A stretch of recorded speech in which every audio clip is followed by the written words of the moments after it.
Hello, writer friends. Welcome to Let's Write Scripts. I'm Micah Cratty, a WGA screenwriter and the head of writing at Arc Studio.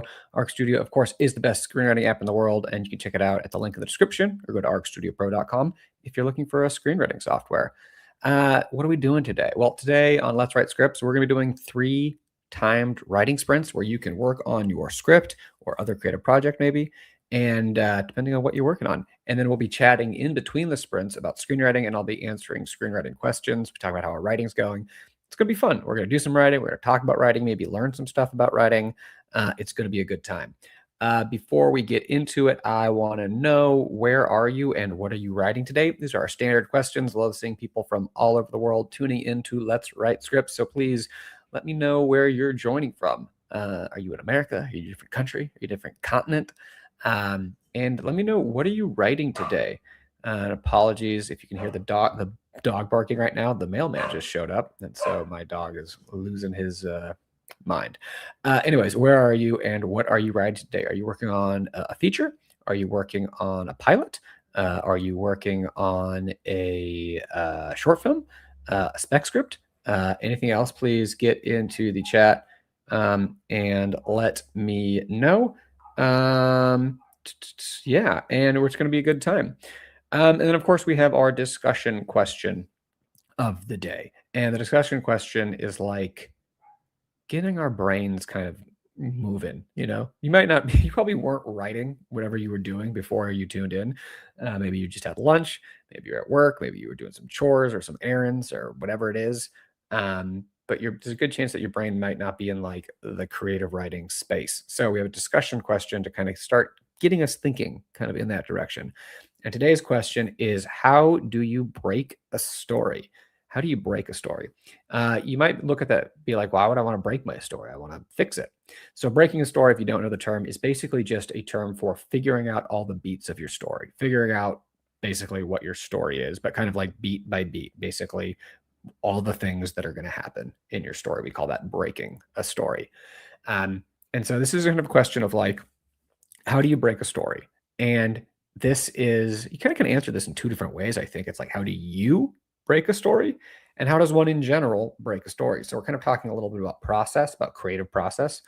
I'd love to hear kind of your approaches, basically how you think stories should be broken in general, but also like specifically, what kind of process are you using to break your story? So let me know, where are you? What are you writing today? And how do you break a story? There's no one way to do this. I'm not saying like, what's the correct way to break a story.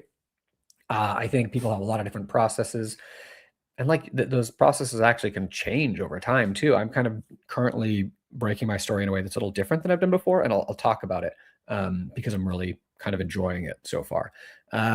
And of course, if you're feeling it, please like this video, hit subscribe, turn on all notifications, all that good stuff. And then during the second break, I will show the sandwich of the week. And if you're wondering what the sandwich of the week is, you're going to have to hang around till the second break, and then you'll find out.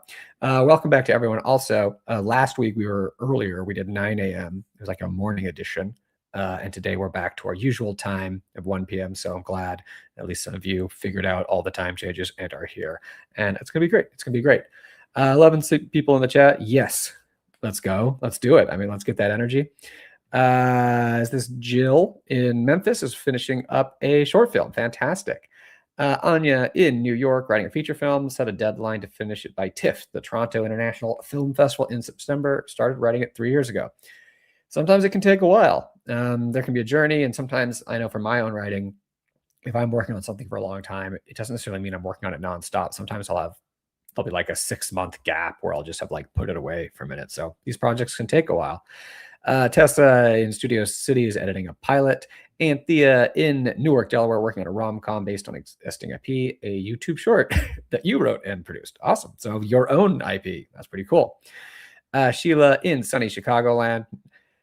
Sheila, every time I see you, I just think of like the winter and how every week you're just like, it's so cold and snowy. And so it's probably too hot now, but I'm glad at least you have sunshine in Chicago. And you're fine-tuning a coming-of-age feature. Fantastic. And Tare, I've been experiencing for a script writer when I was in class. All right.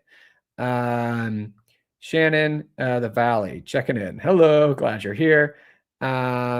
And Pamela from New Mexico working on your spec feature, rom-com drama. I think, someone is answering the question, which is, again, just remember, how do you break a story?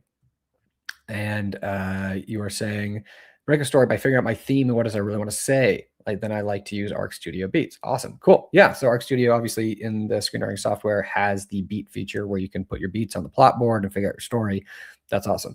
But yeah, so you're kind of figuring out your theme, what you want to say, and then kind of figuring out what are the story beats that tell that story. All right, I like that. Anna in Clovis working on a pilot for our cartoon superhero show. Oh, that sounds fun.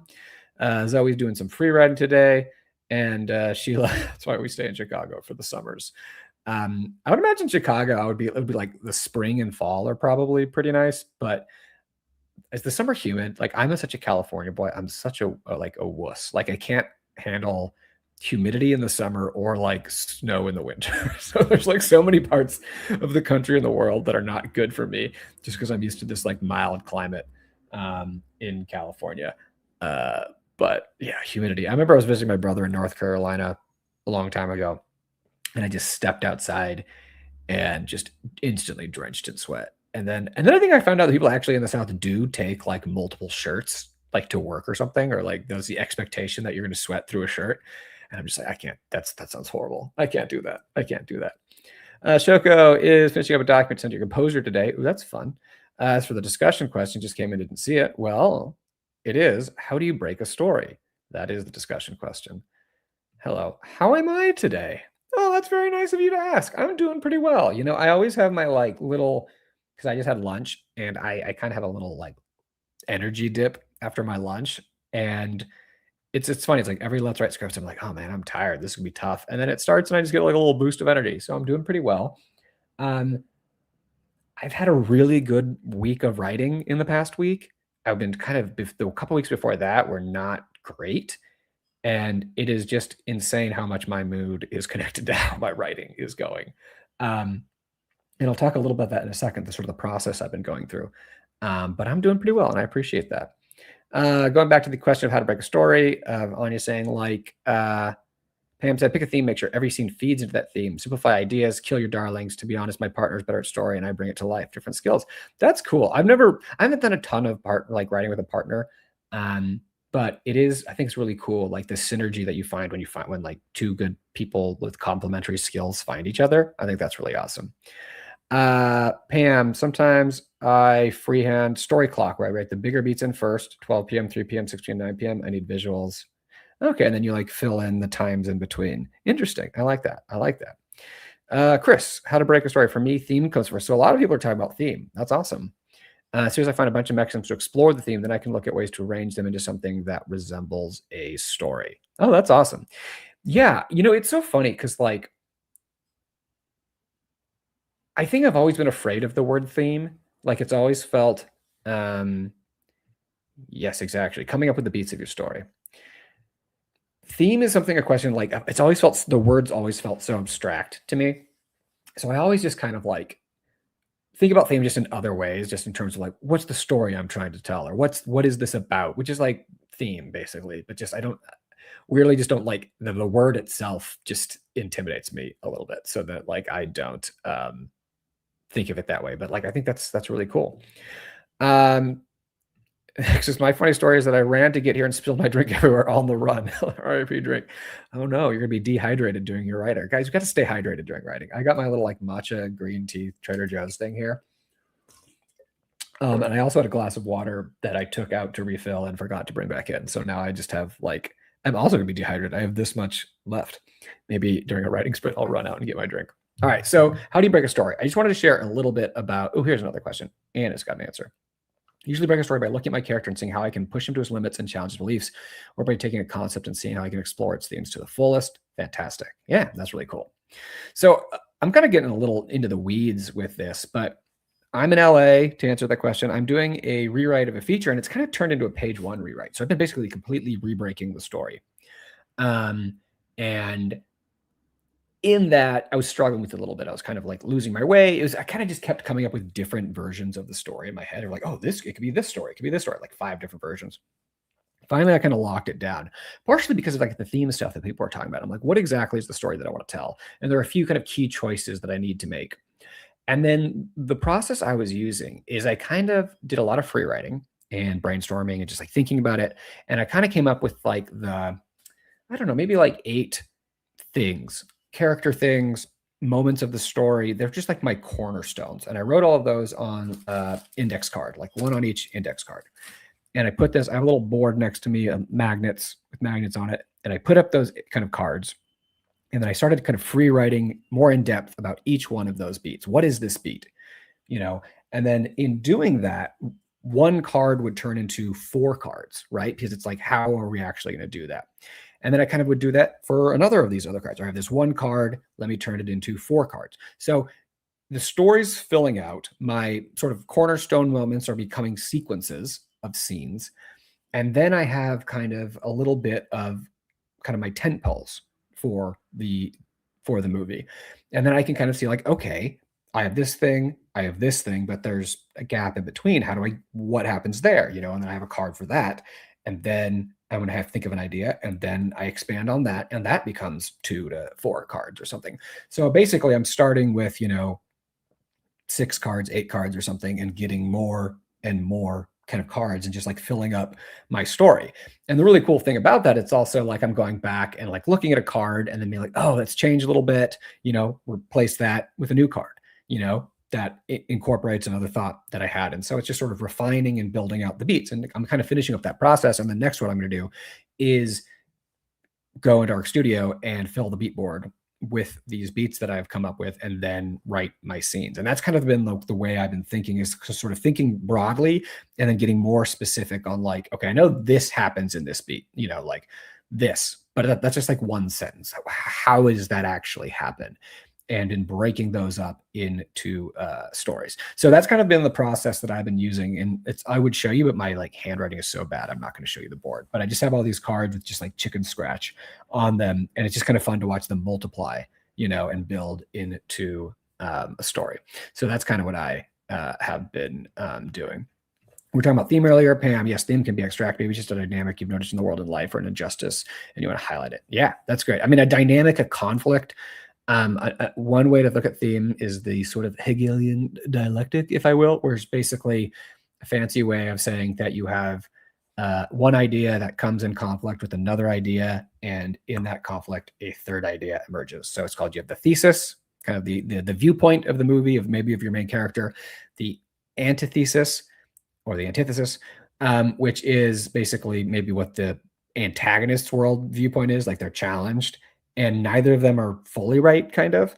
And out of that comes the new synthesis, the new idea. So that's like another way you can look at theme, is like have an idea, have that idea be challenged, and then have a new understanding emerge out of the conflict between the first 2 ideas. So yeah, there's a lot of different ways to think about theme, which is interesting. Shoko, usually start with script knowing where it starts and ends. And when I first break it down, I look at the key steps and then look at what connects them small. Yeah, that's a little bit of what I was talking about a little bit.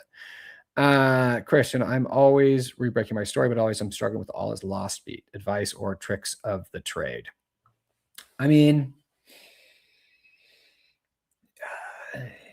so it's going to be very, you know what, Chris, we should save that for later. We should get into the writing, but that's a great question. You can talk about that after the writing break here. Because I'm like, I could launch into that. All right, breaking a story is finding out the main character is developing their story, also the characters who shape the main character's story. Have them 2 main characters in the story today. Cool. Ash is joining from Pakistan, working on your first ever script. That's awesome. Good luck. Break a story through knowing my characters, joining them, exploring the dynamics, and imagining them. Yeah, I mean, that's the process. That's what we're doing. That's really cool. I like that. Ter is joining from, I don't know. It's one word, so I'm not exactly sure what your name is, but I'm going to say, is it T-A-R-E, Tara? Maybe Tara Unkins. Joining from Tulsa, talent actor, working in the film industry. Awesome. Cash is just jumping in to say hello and good luck. Thank you so much. And Thea, I discovered the theme through scene building sort of backwards. Yeah, for me, it's kind of both forward and backwards. I have an idea of what it's about. I explore it in scenes. My understanding of what it is then changes, and then I write scenes based on that. And then, I don't think it always has to be one direction. Like your theme you can have an idea of what it's about. And then once you're actually writing it, your understanding of the theme can change. And then once the themes change. Now you're writing it differently. So it's definitely back and forth. So breaking a story for me is usually nailing a premise before exploring character arcs that complement that premise. Through that, I've developed so much compelling supporting arcs. Yeah, that's great. I mean, honestly, I think one of the things I was working on so much when I was rebreaking the story is just nailing down the premise. Like I just kind of kept coming up with different, not necessarily different premises, maybe it was just different executions on that premise, like or slight variations on the premise. They're all very similar premises. But just like once I like nailed it down, and that's gonna help with literally. I mean, that's why I started on this card thing because I'm just like I just keep coming up with more things. I just need to nail down what's my foundation, and that was just like thinking and coming up with just like the 6 things about my characters, about my story, about the shape of the story that yes, this is what I want. And then once you have that foundation, I was able to like build off of it. And Kelly, welcome from Kansas, just in time for our first writing sprint, because that is what we are going today. We're going to go into our first writing sprint. And if you're new and you're wondering how this goes, basically what's going to happen in a second is I am going to mute myself and shrink down itty bitty into the corner. Don't worry, it is not permanent. I will regain my former size. And there's going to be a timer up on the screen counting down, and we're going to play some Vibe music. And we all just write and we work on whatever we're here to work on. They're not, I don't give assignments for these sprints, basically. They're not prompted. But if you're looking for a prompt, maybe think about breaking the story and maybe think about some of the processes and the things we were just discussing. And you might find some inspiration based on that. So I am going to get the music going here. Yeah, let's see here. Going to get the clock going, 15 minutes. The opening sprint is very slow. We're just warming up. We're finding our creative groove, maybe free writing, maybe rewriting or rereading what we were working on last. Just kind of getting in that groove. So don't no pressure, lower the bar. We'll get into it. And at the end, we're going to talk a little more. I'll see how it went, answer some more questions, and we'll move on from there. So 15 minutes on the clock. Y'all ready to write? You're on. Let's write. 15 minutes.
All right.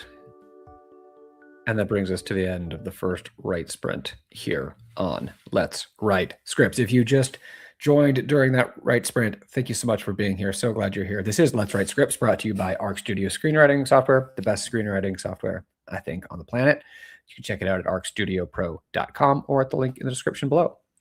If you did that writing sprint, if you, like me, were going on a creative journey in that 15 minutes, how was that journey? How'd the writing go? How's our writing feeling today? Are we locked in? Are the juices flowing? Are the muses there? Are they giving us like shoulder massages and whispering encouraging words into our ears? Or are they kind of just like poking you in the back and saying very mean things to you? Maybe because they're jealous. I don't know. But please let me know, how is your writing going today? And if you're struggling with anything in particular, any particular questions about the craft of screenwriting, about story, about character, about any of these things, about theme, get in the chat and let me know. There's one question from, who was it earlier that I want to get into, from Christian about the all is lost moment. And if there are any other questions, please get in the chat and let me know.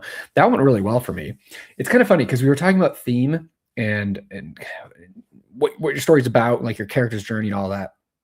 And there's this advice that I heard, which is like one of the really easiest ways to sort of give your character an arc or to show sort of what your movie is about, which go hand in hand, is to basically have your character make one decision in the beginning of the movie, and then at the end of the movie, they face a similar situation and make like a different decision, right? So they kind of make the wrong choice in the beginning and they make the right choice in the end, or they're making the wrong choice kind of along the way, and then finally they make the right choice. And the movie is like, why do they make the right choice? Like that's the journey they go on. That's what transforms them. All the experiences get them to the point where they make the right choice. And I kind of have this ending in mind, and I knew the vague contours of the ending because it was similar to like in previous drafts, but I didn't know exactly what choice my character was making in that moment. And in this last sprint, I think I figured that out, and that was great for me. That was a great sprint here. Let's see here. Anna's juices were flowing. Diamond spent some time reviewing what they wrote the other day. Feeling pretty good. Yeah, that's great. Getting back in the zone. Like it. Let's see here. Shoko's things are moving. You're working with the composer, now you're storyboarding. So you haven't been writing, but hey, you've been working on like a short film stuff. That's pretty awesome. And Thea opened a new document. That's about it. You know, sometimes it takes a lot. You gotta move, you gotta scroll with you gotta click. So that's all right. Good muses today. One funny scene and one pretty emotional. That's a nice balance.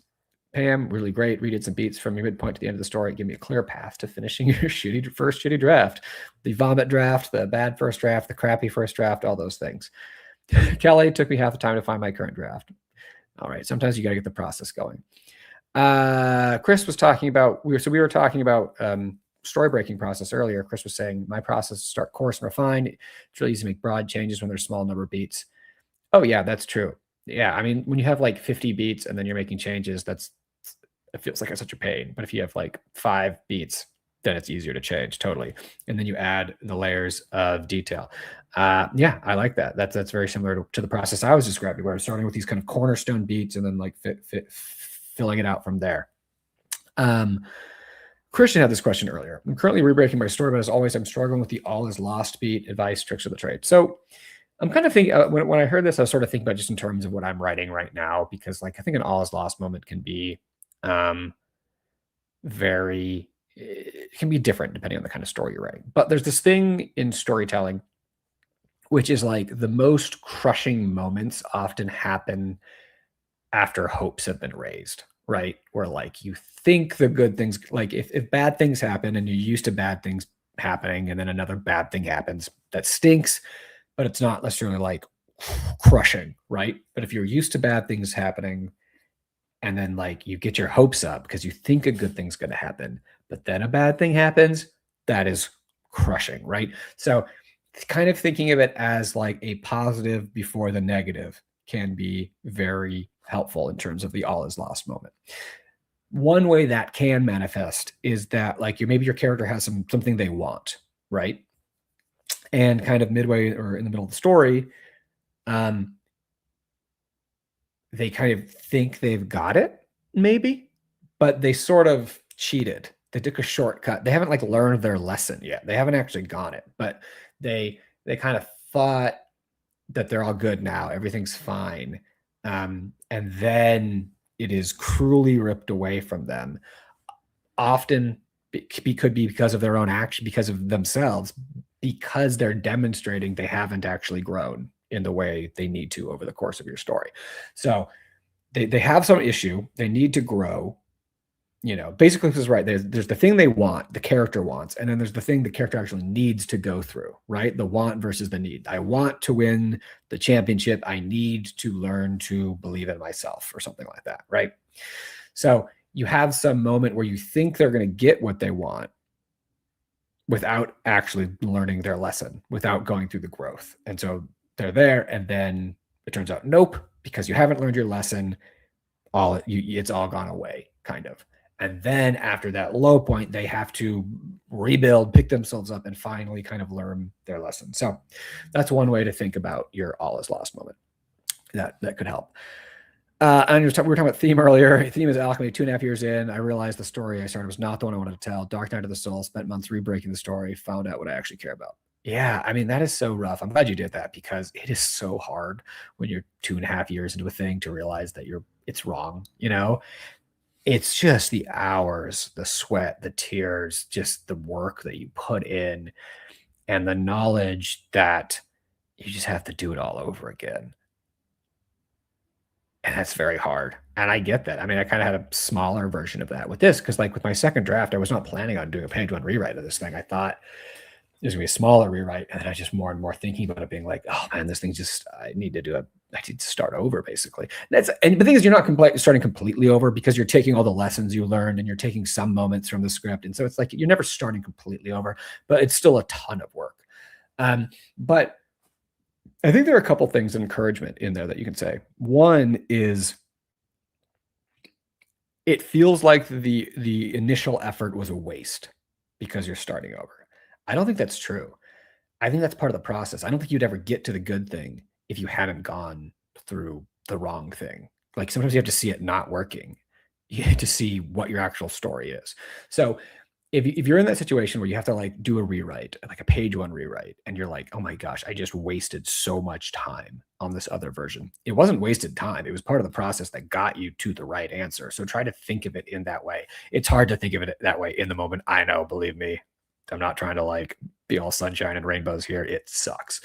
But if you can think about that, it's very helpful to be like, okay, that was the journey I took to get to this good thing. And be like, you found the good thing, right? Like, how awesome is that? Like, there's no guarantee you were going to find it. So if you're like, I know what this is now, and there's so much work I have to do to redo it, try to be encouraged by the fact, or, that it's great that you did find the thing, and that the thing you have landed on is going to be so much richer, so much better, because of the journey you took there, the understanding, the growth you went through personally, I would say. All right. Cool. All right. Glad my all is lost moment helped me a little bit. Shock, I realized one of my scripts wasn't working when I realized that we were going on a new subplot every 10 minutes, and it wasn't a good thing. Yeah, that's what happens. Sometimes you have a story where just like things are happening left and right. And it's because there's no central kind of gravity to it, right? Like, when a story is working well, it has this specific gravity, it has a trajectory. It's almost like, so like space-time is like, the gravity is, or like the universe is curved, right? Because of gravity. It's very confusing. I don't know exactly what I'm talking about, but basically, like, it's almost like space is folded, or there are grooves that like draws things to each other. So it's like, when you look at a gravitational kind of image of a planet, it's like there's a slope going down to the planet, and that's why the moon is pulled towards it, sort of. This is very confusing. All I'm to say is that I feel like stories are sometimes like that there's a gravity to it. There's a groove or something. There's a path. There's a specific pull in a direction. There's a flow in a stream sometimes. And once you actually get in that stream, then it goes on the path that you want. And when you're in a situation like this, where it's going down lots of different paths, you haven't found it yet. Because when you find that path, it kind of clicks in a little bit. It's not always easy. It still can get bumpy. You can still lose it. But like, there's a specific momentum that you're looking for that's just drawing you forward, being like, yes, yes, yes, this is it. It is a little bit actually like a writing wormhole, by the way, what I'm just describing. It's like something taking you down. I've written detailed outlines for tone episode scripts, but now when I'm actually writing the scripts, I realize that I have no idea how to do the details. That is a very common thing where the moving from outline to script is an underrated in its difficulty, because it is a different kind of thing in your brain. The story is sort of two-dimensional in some ways, right? Like it's just, or linear in sometimes, it's just this. But then when you move into script writing, suddenly it becomes a three-dimensional, it's like a geometry problem. Like suddenly it's this different kind of things. And you just kind of have to go through it, write a bad draft. Don't worry about doing it well. I would say that really, if you're stuck in that kind of thing, write the simple version first. Write the simple version first. Just get it out there. And then you can do the details, I would say there. Yeah. So like just get the version down. That's just the scene, simple characters, simple dialogue, simple actions. And then once you have it, then you can fine tune it. Cool. All right. That was our first writing sprint. Really good discussion. It's good energy today. I'm glad we're doing this. I mean, I'm always glad that we're doing this, but I'm glad y'all are here. Glad you're taking the time for your story. And I want to just write more. So I think we're going to roll into the next writing sprint. So this is the 25-minute writing sprint. We're warmed up. We're good to go. A little longer of a sprint. Switching the music up a little bit. And yeah, we're going to do 25. If you joined and you didn't do the last sprint, put the timer up, get the music going. I'm going to be muted. You just work on whatever you're here to work on. And we'll come back one more time, chat a little more. I'll show the sandwich of the week. And then we'll do a final sprint at the end. But let's jump into the 25-minute sprint and just like use this momentum that maybe we've built up a little bit. So I'm going to get the music going here again on the 25-minute sprint. And I will catch you guys on the other side. Let's do it.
right, we're back. 1 second, I just had a thought I need to write down. So if you have any other final thoughts, this is a chance for you to write them down before we join back together. Let me just get this thought down.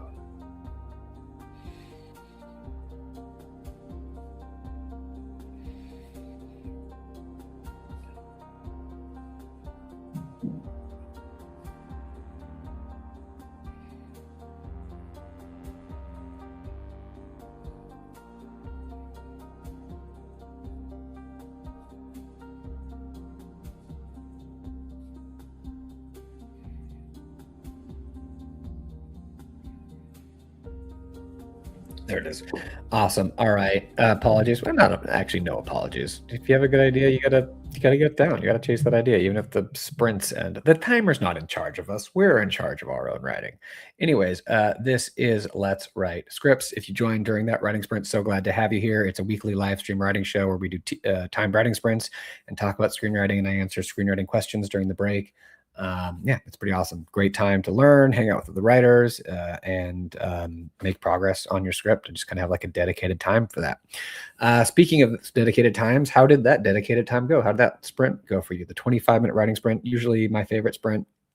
Yeah, did it go well? Did if the first one was you were struggling, did things turn a corner for the better in the second one, or did they go the other way? Did you have an all is lost moment in that sprint? And if you did, if things were not going so well, if there's anything in particular, like we were talking about all is lost moments before and theme and different things before, anything specific you want to ask, please get in the chat. This is our last break to talk about questions this week. So if you have any questions, please, yeah, about story, about structure, about scenes, about pacing, about dialogue, whatever it is, anything, could be inspired by maybe something you're dealing with right now. Get in the chat, please. I'm so happy to share my thoughts and for other people to chime in. So get in the chat and let me know. I had a really good sprint. I was working on my ending, and I was kind of writing out some more cards based on kind of what I had figured out early on. And one of the cool things one of the things I love about the story, that's like, it's like a cherry, it's like a little bonus thing. Like you figure out a cool thing, that's awesome. But then there's a little bonus thing where you're like, wait, I could set this up earlier if I change this earlier beat a little bit. And so I had a couple of those in this actually, where I went back and changed 2 earlier beats, or like improved 2 earlier beats, or added to 2 earlier beats to set up what's happening at the end. And that's just like I think that's really important to talk about, because in terms of story structure, when you're writing the beginning, it's like sometimes it's really hard to be like, oh my gosh, I'm gonna like perfectly ask all the questions, that are gonna be closed later, set up everything that's gonna be paid off later. You don't have to do that. Like you can appear so brilliant because you figured something out at the end, and then you go back and you set it up. Remember, the audience doesn't know the process in which you wrote this. They don't know that you thought of something after a year and then went like for the ending and we're like, wait, I could go back and put this at the beginning. Like they only know the beginning when they see it, So that's such a cool thing. So I love when you have a payoff.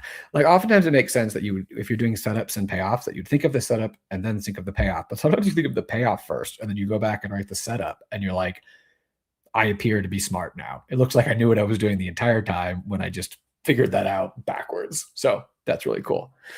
All right. So let's see. How did the sprints go? Oh, Sages of Times, just jumping in to say hello. Jill, thanks for doing this. Of course. So glad you're doing this. Tessa had a good sprint. Finally getting back in your groove. Haley is just looking up in the air. Cool. Shannon got lost in it. You did that. Can I ask you about my idea? I can't really give feedback on individual ideas as much, just because it's very hard to fully present an idea like this for me to give you the feedback. It's more kind of process things. I just can't give you the kind of great feedback that would probably be helpful in a setting like this. But if you have any questions about like the process of it or like story structure or anything like that, I'm happy to help. Anna had a very good, wrote some good dialogue, introduced a character, challenged my main. Nightcrowd, I will just say though, I don't want that to those kind of harsh. If you have a specific question about your idea or something about it that you're wondering about, I can maybe help answer that. But I can't just like hear a pitch and give feedback on that, because we don't have the time to do that. But I do want to be helpful. If you have a specific question or something about your idea, I'm happy to try to do my best. Anna, sorry, very good. Wrote some great dialogue, introduced a character, challenged my main character, advanced the plot. Oh, that sounds great. Great things. And Thea, so I'd written a few scenes on paper. I need to find, just writing down the story outline. Okay, so I would just say that's a good thing to talk about. Is we talk about like writing on the computer, writing in our studio, which is great, and writing them by hand. And I do both. Like right now, I'm writing by hand. I'm going to do a lot of things on the computer. I will say that one of the problems with writing by hand is there's no Command F or Control F. It's very hard to find things sometimes when you just have like, especially my writing's horrible and I just have like all this chicken scratch that I'm looking through.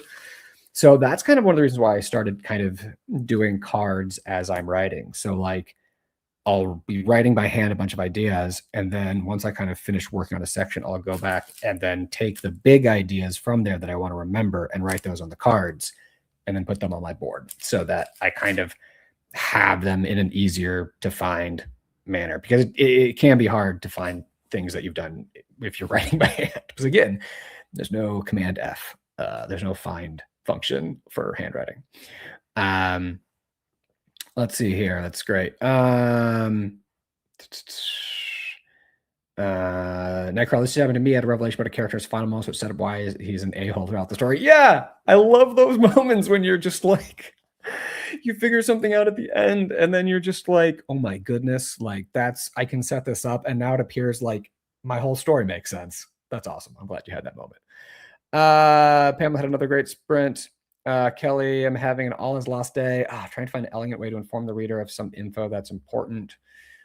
One of the great things is put it in a conflict or like a disagreement, and it's kind of, it's one of those tricks, right? If you can make someone an argument about that information, it makes it appear a little more organic. You can't just have someone say like, obviously I don't know what genre we're talking about. But like it's the red button always is the answer. And then later someone hits a red button, right? Like that's, I don't know. But like if you can put it in some way in a conflict or a disagreement or a fight, or you can hide it a little bit or make it seem like it's about something else, right? Like it's about how the character always has to be right. And so this is just an example. So they say something and everyone else is like, oh my gosh, you can never accept that you're wrong. And that's about that. And the information is just a byproduct of it. If you make the information a byproduct of something more interesting, that can be very helpful. I have to say. Does a story need a character to empathize with? Is it okay if the protagonist, you begin empathizing with them, and by the end, you're disgusted by them? I mean, you can do whatever you want in your story, to be honest. I am never going to be one to tell you like this is what a story has to be, or you have to do it like this. I think if you're taking a character that you're empathizing with and then by the end you're disgusted by them, one thing that can just be helpful is to be like, why is the audience going to stick around for it, right? What are they going to enjoy about that process, right? Because there is something, I think it's called like a heel turn, basically. It's a thing in wrestling where like someone's turns out to be a good guy and then they're revealed, then they become a bad guy. They turn heel. A heel is a bad guy. So there's a heel turn. So that reminded me of this. Your character's kind of trying to be making a heel turn, but like people love that in wrestling, right? So, and I'm sure people in the chat could think of examples of a character who like kind of went back. I mean, like Breaking Bad, right? Okay, there you go. You begin empathizing with him and by the end you're disgusted by it, right? That's kind of the whole pitch of Breaking Bad was to take Mr. Chips and turn him into Scarface. And so, I mean, there's a couple things to be in that. It's like, why do we still follow Walter White, even though he's doing all these horrible things? Why do we follow Don Draper in Mad Men, even though he's doing all these horrible things, right? So I think you could definitely do it. I think you can look at those stories and think about like, okay, well, there's something very intriguing about this character. There's something interesting about them. There's something where we want to follow their journey, even though, they're kind of horrible people. And one of the things that's like a through line between like Don Draper and Walter White is they're very good at what they do. Like there's a competence is compelling, so I'm not saying that's the answer, but I'm saying that's one thing that people will do in a story is like making someone very good at their job and making the way they solve problems and deal with obstacles be interesting. So yes, you can have a character be bad. I just named 2 examples of great shows that did that. It's just you have to ask yourself the question: why will the audience want to go on this journey, and not just be like, and turn it off. So hopefully that helps. Hogs. Chris said, I often don't understand my characters until I've written most of the script, so then I go back to the start and rewrite it. Yeah, definitely. I mean, writing is rewriting. I mean, and I think that can be a glib saying sometimes, but like it really is a process of being open to new ideas and wanting to better your story as you go. And I think one of the people who are bad at writing, and I mean that like in the sense of they don't write good things or they never improve, is that they just fall in love with their first idea and they refuse to ever change anything, right? That like you need to have a little of that humility sometimes where like you're like my first thought isn't necessarily always going to be the best thought, right? So if you have a character, you know, and you're like, oh, this is my characters, and then you like go through this whole movie with them, and then you're like, oh, actually now I know who this character is, and then you have to go back and rewrite them. That's awesome. Don't be like so stuck in your ways that you refuse to change based on that. Yeah. Also, okay. Yeah, so this is something that's been going on. I can't believe who said this. Oh my gosh, it was I know this is a very famous person. Can you remind me who it was if someone hasn't said that? The dumb elf thing. I can't remember. But yeah. Oh my gosh. Now it's like really bugging me. But basically this idea, and it's kind of, you know, it's similar to the vomit draft idea, right? That like the first draft, it can be helpful. It doesn't mean it's gonna be helpful for everyone, but basically the idea of the dumb elf is that like you just like the first draft, you pretend like when you go back and look at it, the second draft, you pretend just that like a dumb elf wrote it and now you're there to make it better. And I think it's very helpful, but I think it helps in one of the wings I was just talking about, where it helps you to not be precious about what you wrote, right?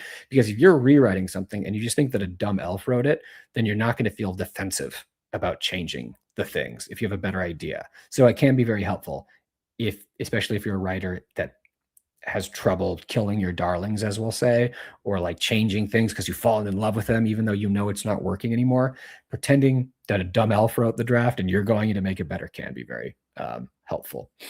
Oh my gosh. Yeah, we were talking about earlier how sometimes it's hard to find things when you write them by hand in a notebook and you have a great log line somewhere. Where is that going to be? Oh, I don't know.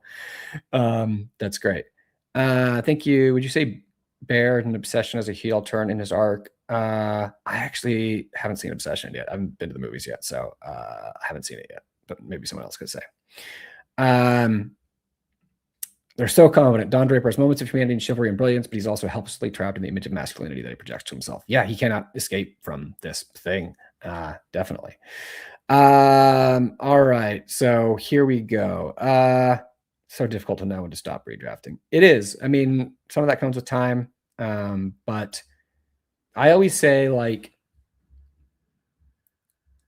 it's hard to know it exactly in the moment. But I say when you're to stop the rewriting, like when to stop. Ask yourself a question: am I making this change because it's better or because it's new? Because novelty is exciting. Sometimes we just think of new ideas and we're excited about them just because they're new. So if you can ask yourself, am I making this change because it's better or just because it's new? And if it's just because it's new, then maybe you're done there. Zach Kreger, everyone is saying Zach Kreger said it. Yes. There we go. All right, cool. That's a whole other question. Okay, last question. We're like running out of time here, but that's a good question. Is it worth paying those services where people proofread your work and let you know if it's a greenlit script? All right.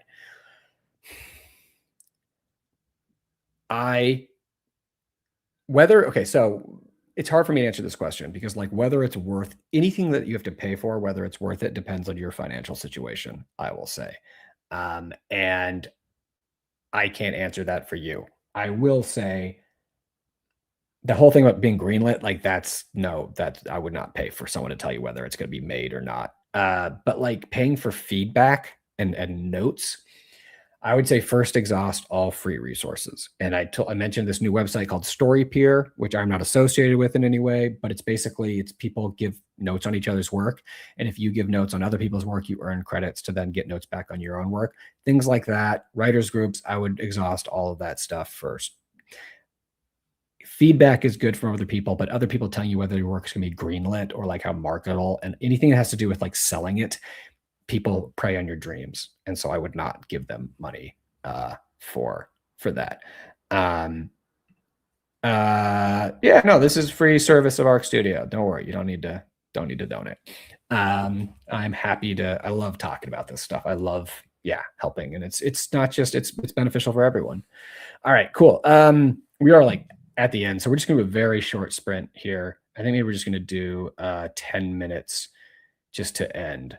Just do a little last writing. But if you have to go, thank you so much for coming. So glad you were here. We'll be back next week at 1 p.m. I might be a little distracted because one of the semifinals of the World Cup's going to be going on during Let's Write Scripts, I realized. But I apologize. I'm going to do my best to stay focused. Huge soccer fan. Even though the USA got knocked out in a horrible game where we played horribly. It made me very sad. Anyways, there's much more soccer to watch. But we'll be back next week at 1 p.m. Oh, I didn't show the sandwich of the week. Oh my gosh, I forgot to do that. Oh, I forgot. I'm about to do this. Anyways, every week, guys, if you're new, I show the best looking sandwich that I made this week. And this is the sandwich from this week. It's on a black sesame bread. Kelly, I know. I almost missed it. This is, on a black sesame bread with pickle, turkey, greens, avocado, cheddar, garden tomatoes, and this was a really solid, good sandwich. I went back to my old farmer's market on Sunday, and so I got some of the bread that I used to have access to, but hadn't been to in a couple months, and so I was really excited to get the back. Yes, this is a good one. I'm so glad. Black sesame bread. Yeah, the black sesame bread. It almost tastes like peanut butter, black sesame a little bit to me. So it's so great. You watched in England. I will just say I watched the Mexico-England game in a place with like 150 or 200 Mexico fans and like 30 England fans, and it was such a fun thing. I mean, it was heartbreaking in the end for the Mexico fans, but like it was so fun. It was such a good game. I'm very excited for England Norway right now. Thank you. Yeah, this was a good sandwich. It really helps in terms of just like the photogenic. A sandwich being photogenic is just like having thick bread really helps. And thank you. And not a sandwich thing. Glad this was a help. So happy. And Anthony will be back next week. All right, let's do this one last little writing sprint. If you have to leave, thank you so much for coming. Say farewell in the chat, and I'll see you next week. And if not, we'll say final farewells. But 10 minutes on the clock. One last little sprint. Let's do it.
right. That brings us to the end of the final writing sprint for Wednesday, July 8th, and the end of Let's Write Scripts for Wednesday, July 8th. Thank you all so much for being here. Such a pleasure to hang out with you, write with you, talk about screenwriting with you. I hope you had a productive time, maybe learned some things, maybe made some progress on your script, or just like recharge your creative batteries, or maybe expended the energy of your creative batteries because you were being creative. Either way. We'll be back next week, 1 p.m. Pacific on the 15th. So Wednesday, July 15th, 1 p.m. Pacific. And I am so excited. I love it. Every week. I don't know what I was going to say. Anyways, we'll be back next week. I hope to see you then. Please, until then, be kind to yourselves and enjoy your writing. Try to write more. Don't just, if this can be the start of your practice, other days, in the morning, at the end of the day, wherever you find time. It's so important for us to exercise these creative muscles, to be creative people if we are creative people. So, yeah, that's it. That's it for me. I'm ending now. I will see you all next week, I hope. Wednesday, 1 p.m. Pacific on the Arc Studio channel. See you then. Until then, yeah, I'm looking forward to it, guys. I'm rambling now. I'm feeling good. It was a good writing session. So I'll see you soon. Bye.